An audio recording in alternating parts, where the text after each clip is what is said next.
We slide our feet like wheelchairs and pulsate our bodies like withdrawal tremors.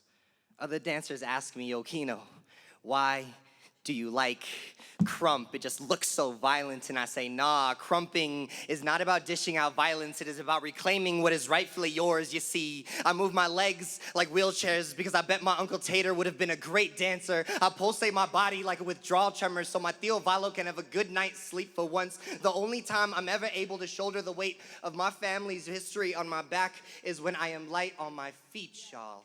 You see my hands. They only resemble my grandfather's when they are rolled into a fist, so I krump to forgive machista ideals, to make sure that the music stays warmer than the blood that dripped from my grandmama's lip, to make sure that my family history stays just that. Because if anybody knows anything about krump, it's my mother.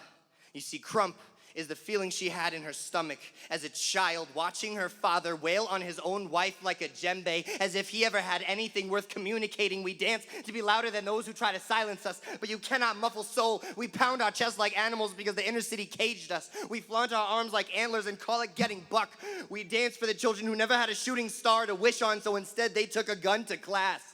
We dance to give praise to whatever it is we believe in, and I believe I will never be anything like my grandfather, because the only time I have my hand in a fist is to grab hold of the bass and the treble, to make sure that I am higher than this, to make sure that I am better than this. So to anybody who claims krumping looks too violent, you obviously don't know shit about fighting demons.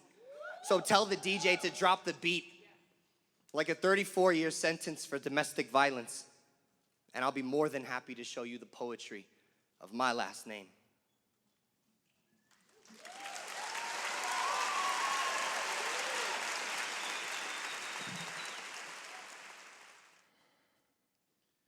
Most days I am unaware that the sun finds home in my mouth.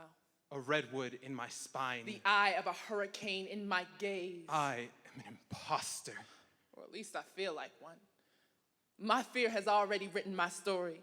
Tales of doubt and isolation. I impersonate swan, but am ruthless stampede. Carve cliffside words into the mountain from my family, but only say their name once a week.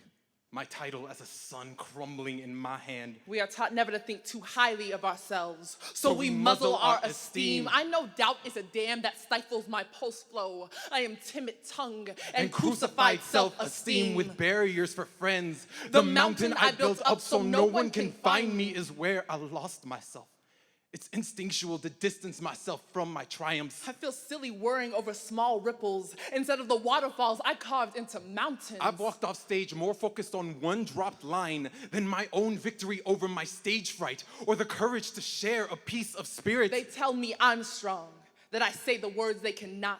A wave that weaves into theirs, loud in all the body parts they keep quiet. I can cower all I want. I can lessen any day. Say fewer words. Speak softly, I can act fragile. But I am still ocean. My people's lyrics lullaby me agua. It is my task to open wide my jaw and release them. Break the jail cell of clenched teeth and heavy throats. My self-doubt is sediment left undisturbed for years. But every time I complete a poem, I erode the island of doubt. They don't tell you the power of water. How fragile land is. How easily it can turn to salt. So soluble in your greatness. I am learning to see my triumphs as mine, as rain, springs I dug, turning riverbeds to tribes, rain cycles to redemption. Who else can take credit for my storm, for all of this glory? This is my earthquake. I rip apart the coast to open the river. Let the mouth speak. Let the earth wash away the sediment.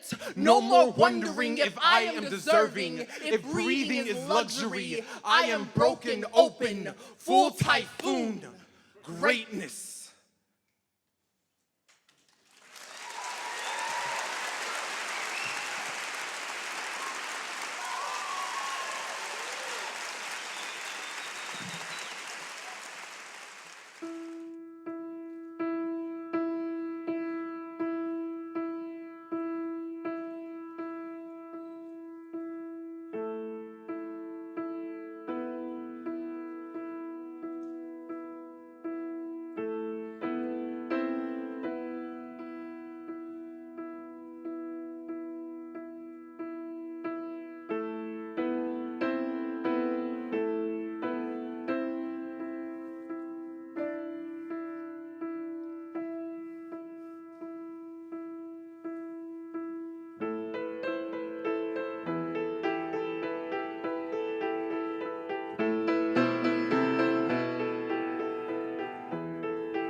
was beautiful.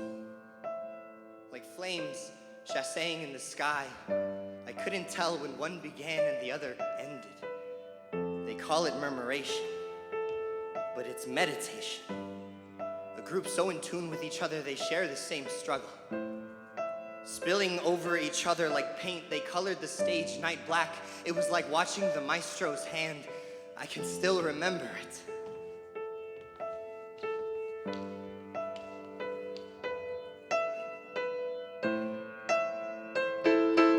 It was all breathing, but there was no time to inhale.